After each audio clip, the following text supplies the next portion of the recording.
all you beautiful people out there, come with me on another walk. Luckily, I haven't had to go on too many of these walks lately. I've been out shooting video, and I tend to be doing a lot of walking around town. So this is what happens when you don't have a car and you use the bus. But I'm not complaining because, again, I'm getting some great exercise out of it. And my leg is really the one that's benefiting from all of this. So that's a good thing. I also see that all of us survived Groundhog's Day. None of us right now, as far as I know, are reliving the same day over and over again. So that's a good thing. I would think it would be kind of maddening to be going through the same day over and over and over again, which is an interesting paradox, because if you're going through the same day over and over and over again, does that mean that you are not aging? Does that mean that you are essentially the same age? You've lived for so many days, but you're not aging because you're reliving the same day. I don't know. It's an interesting paradox. I guess you could call it the Groundhog's Day paradox. If you are reliving the same day, are you really aging? That's a good question. But things have been good. Things have been really good. Work has been good. I've been getting more and more work. I'm finally receiving a bit of an income from my new job, or my new career, I guess you could say. But that also means I have to keep going, and I have to keep building my reputation and getting more work as a voice artist, so I can do more audiobooks and hopefully do other things. I'm trying to get into other things as well, as far as AI. Be like one of those bizarre AI voices you hear. Hopefully I don't end up being something like Siri or Alexa, where it's like you ask me a question and I give you a stupid answer. That would be fun, though. Plus, I've been having a lot of fun with AI lately. I got the new Sora AI app, so I've been like kind of doing all this weird stuff where I put myself in situations where I recently just did a whole slew of videos where, and this will be coming out later this year, where I was like traveling through time through the Revolutionary War. Plane coming over. So got to fight with George Washington and got to be there at the Declaration of Independence and all that other fun stuff. So that video was going to be coming out later this year, probably closer to Independence Day. But I've just been having fun being able to kind of do that. It's interesting to see, yourself put in certain situations or scenarios that I wonder what it would be like if I was, and then you just put yourself in AI, and next thing you know, you're actually going through that stuff. Oh, I think I'm going to stop over here to get the mail. So I come back over here. Lighting's better. Oh, wait, I don't have my keys. So don't have my keys, so I'm not going to be able to get the mail, which is okay. It's actually interesting because yesterday I came out to actually do a walk. I was just going to do a quick walk. And it was weird because at the end of my cul-de-sac, and all of a sudden I look down and there are like 8 teenagers coming down the cul-de-sac on their bikes and their scooters and stuff, and you're like, okay, what are they doing here? And it wasn't necessarily like, hey, I was thinking like they were going to cause trouble. I was just more or less like, hey, what are they doing here? And they got all the way down to the cul-de-sac, and I guess they realized, oh, we can't go through here. No, I guess you can't go through here. So which I think that's what probably the case was. They probably got stuck in my neighborhood and were trying to figure out how to get out of it, and thought, hey, let's go down this street, and not realizing if you just looked at the end of the street, you can see the houses there. You don't see it. You don't see another street. That's why they call them cul-de-sacs. So it's like, but it was interesting. But so I didn't think much of it. Although what's interesting is like, now that I've gotten older, it's like I've been more like, kind of like, what are they doing here? I'm a little more suspicious. I don't want to be like that guy. I like to be the guy that's like, I think the best of everybody.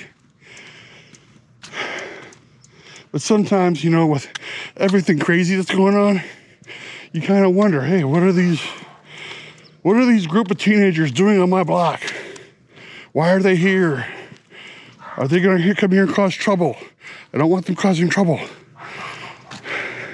That's actually one of the reasons why we kind of moved out here to the suburbs.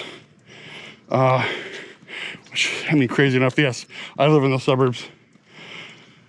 They do have those here in Bakersfield and Oildale.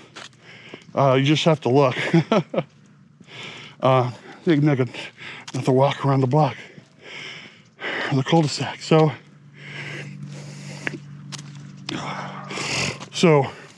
when you're living in more of a blue-collar area, which I will say I'm very blue-collar, although I've moved into be more white-collar as I got older.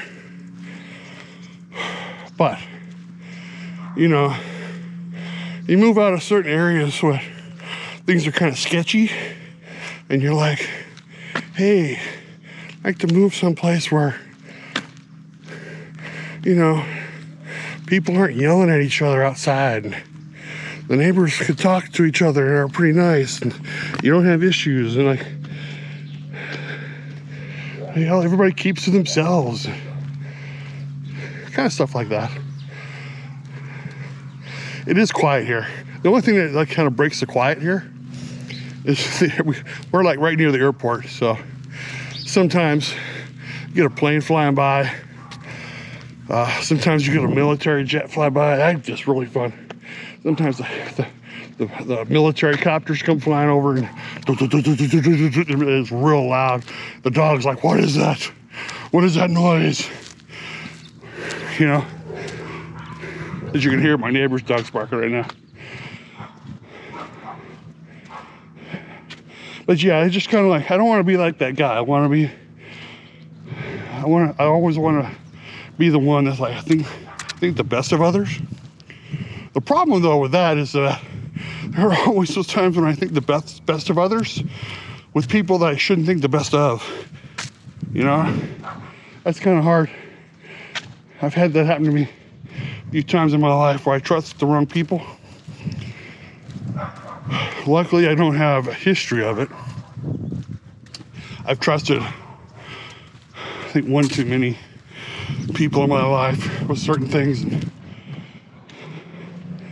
you kind of want to, like I said, I want to think the best of people. I don't want to be that person that's always suspicious of someone.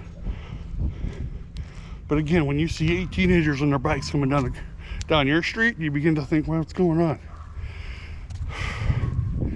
And then some of the neighbors were, I guess they had some people over, and there were just a lot more people on my street than I'm used to, so I just went and had a very quick walk around the cul-de-sac and came back inside. And yeah, those are the weird things.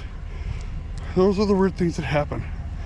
It's good though when you live kind of like this, that when you know your neighbors, you know who's supposed to be there and who isn't.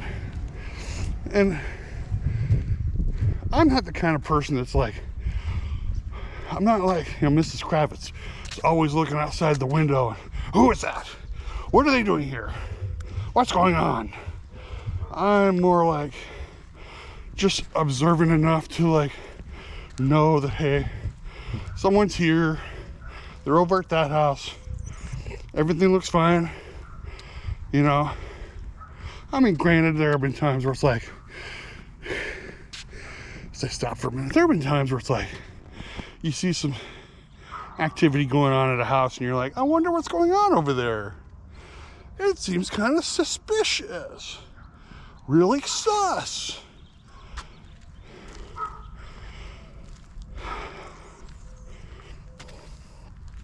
But for the most part, I love my neighbors. We all get along. We all have our little quirks. You know what I'm saying? We're all like, you know, I mean, there are times where it's like,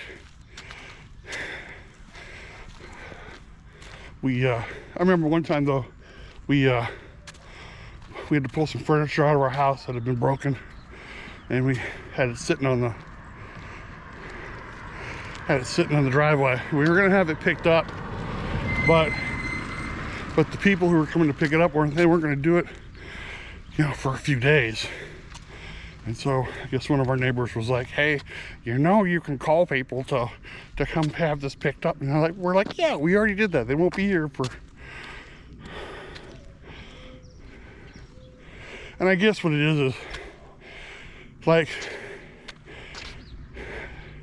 Cindy, me and the kids, we've lived in areas where it's like, you know, people didn't have respect for their homes, and they just dump stuff outside, you know, kind of like a semi-hoarding situation. You see stuff piled up in the front yard and you're like, wonder what's going on over there. But no, I mean, we're very, very, right now we have a chair that's in our driveway. It's not front and foremost, it's actually back behind our cans. But we don't have any way of getting rid of it right now, unless I break it apart and throw it in the trash can, which I am tempted to do. But as of right now, I'm not that ambitious. But of right now, things are good. Despite the fact that Cindy's not here, she's with her mom. She's taking care of her mom. And I miss her. Miss Maddie, who's with her. I wish that they were here. Wish they were here. You know what I'm saying? I think it's okay to miss my wife. Like I said, I don't ever want anybody saying, oh, you get to live the bachelor life for... No, I don't want to live the bachelor life. I don't. I love my wife, and I can't wait till she gets home. But thank you very much for coming on my walk with me.